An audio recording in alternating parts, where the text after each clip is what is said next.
Hoje eu quero compartilhar um texto que foi uma resposta muito contundente de uma pergunta que eu estava fazendo para Deus a respeito de um descontentamento, um desconforto que eu senti ao assistir um debate, né, no YouTube. A gente tem visto muitos lugares, espaços de debates falando sobre a Bíblia, enfim, falando sobre vários temas.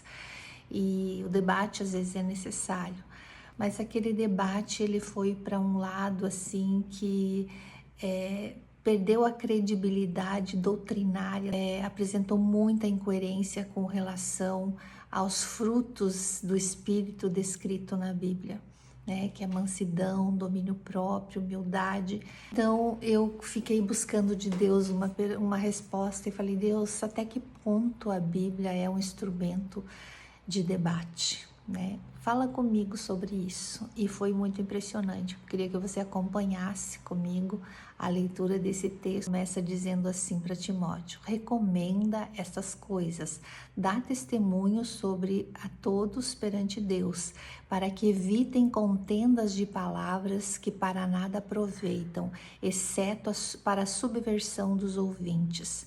Procura apresentar-te a Deus aprovado como obreiro que não tem do que se envergonhar, que maneja bem a palavra da verdade. Evita igualmente os falatórios inúteis e profanos, pois os que deles usa passarão a impiedade ainda maior. Além disso, a linguagem deles corrói como câncer, entre os quais se inclui Himeneu e Fileto, esses que se desviaram da verdade, asseverando que a ressurreição já se realizou e estão pervertendo a fé de alguns. Então aqui era um tema que era a ressurreição. Esse tema que eu assistia era sobre a Trindade. Mas os absurdos não passavam despercebidos, né? De um lado, de uma defesa. E aí ele continua falando para Timóteo: entretanto, o firme fundamento de Deus permanece tendo este selo. Olha só isso: o Senhor conhece os que lhe pertencem. E aqueles debatedores, um deles acusava o outro de herege. Só que aquele que era acusado de herege, ele tinha um ponto de vista muito mais bíblico, muito mais fundamentado, muito mais lógico com tudo que a gente sabe na doutrina cristã. Mas ele era só uma pessoa simples ali, na sua simplicidade, mas ele demonstrou ali, foi incrível porque ele demonstrou ali os frutos do Espírito, embora sendo humilhado pelos outros dois, sendo afrontado, sendo tratado com aspereza, ele não perdeu a linha, não perdeu o domínio próprio, ele continuou ali com mansidão, defendendo o ponto de vista dele. Eu achei isso maravilhoso. Então, eu acho que se encaixa nisso aqui: o Senhor conhece os que são seus, porque os seus demonstram os frutos do Espírito Santo, né? E isso já basta. Aparte-se da injustiça todo aquele que professa o nome do Senhor. Então, às vezes, até numa discussão para defender um ponto de vista, a pessoa acaba cometendo uma injustiça, né? E pervertendo os ouvintes, como ele disse ali, porque depois nos comentários você via as defesas e as brigas até entre as pessoas que estavam assistindo aquele debate. Então, quer dizer, pervertendo os ouvintes, criando contendas, criando dúvidas, criando confusões. E depois no final eu vou dizer o que Deus falou sobre essa questão, assim, muito especificamente para mim. Ele vai continuar dizendo aqui para Timóteo: ora, numa grande casa não há somente utensílios de ouro e de prata, mas também madeira e de barro, alguns para honra e outros, porém, para desonra. Infelizmente, né? O nome do Senhor às vezes é desonrado, a palavra do Senhor é envergonhada muitas vezes por condutas, né? Mas ele previu tudo isso aqui, falando para o seu discípulo, né? Assim, pois, se alguém a si mesmo se purificar desses erros, será utensílio para a honra, santificado e útil ao seu possuidor, estando preparado para toda boa obra. Foge, outro sim, das paixões da mocidade, repele questões insensatas e absurdas, pois sabes que só engendram contendas. Ora, é necessário que o servo do Senhor não viva a contender, e sim deve ser brando para todos, apto para instruir e paciente. E é o que demonstra exatamente esse versículo, né? Aquilo que o Espírito Santo falou no meu coração. A Bíblia não foi feita para ser discutida, ela foi feita para ser ensinada, entendida e obedecida.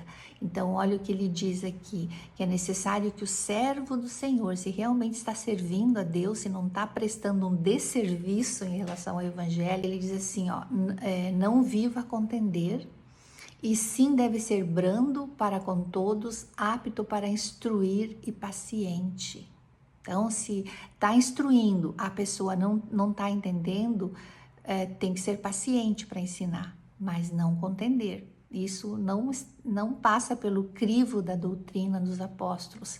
Aí ele diz assim, ó, disciplinando com mansidão, se tiver que disciplinar, tem que ser com mansidão, os que se opõem na expectativa de que Deus lhes conceda não só o arrependimento para conhecerem plenamente a verdade, mas também o retorno à sensatez, livrando-se eles dos laços do diabo, tendo sido feitos cativos por ele para cumprirem a sua vontade.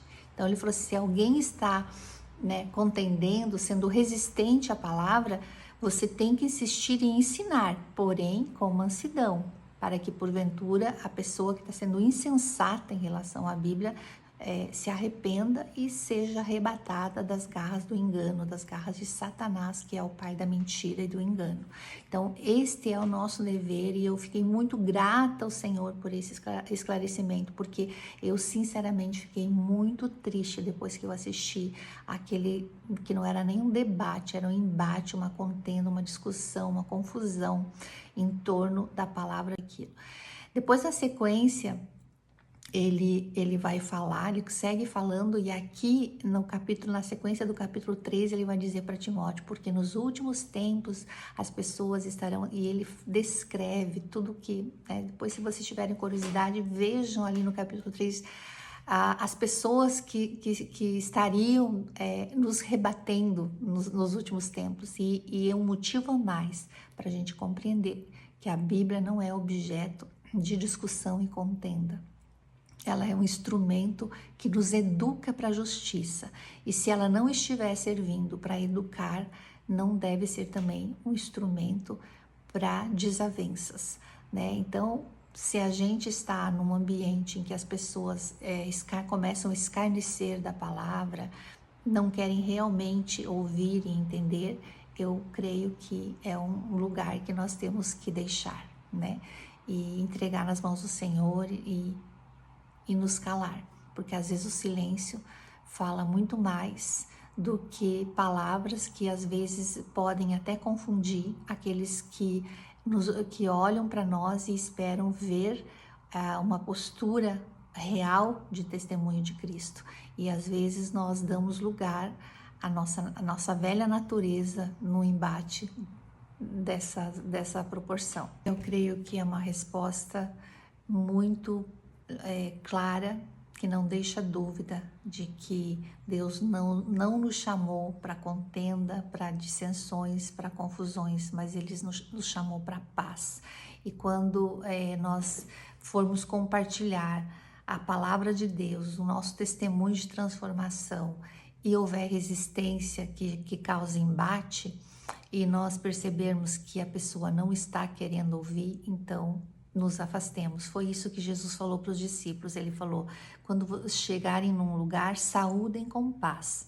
Se aquela casa ou aquela cidade for digna de paz, a paz, a minha paz que está em vocês vai alcançar e abençoar. Mas se eles não forem dignos de paz, não aceitarem a paz que vocês estão levando, limpem até o pó dos pés, sacudam a poeira e saiam daquela cidade. Então esse é o ensinamento do Senhor, né? Então tem muitas pessoas que estão parando o pé para discussões, achando que estão fazendo um serviço a Deus e muitas vezes, infelizmente, estão fazendo um desserviço.